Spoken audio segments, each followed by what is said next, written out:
সারি সারি, কানা খোড়া বৃদ্ধ যুবক যত নর নারী।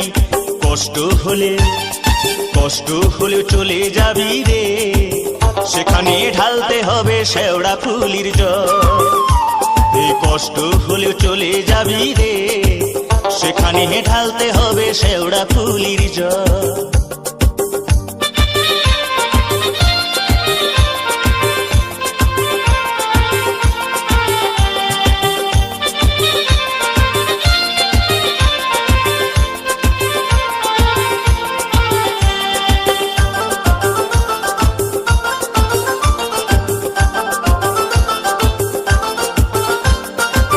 রোগ শোক দুঃখ কষ্ট জরা ব্যাধি হলে সবকিছু ভাই দূর হয়ে যায় সাড়ে সাথে গেলে।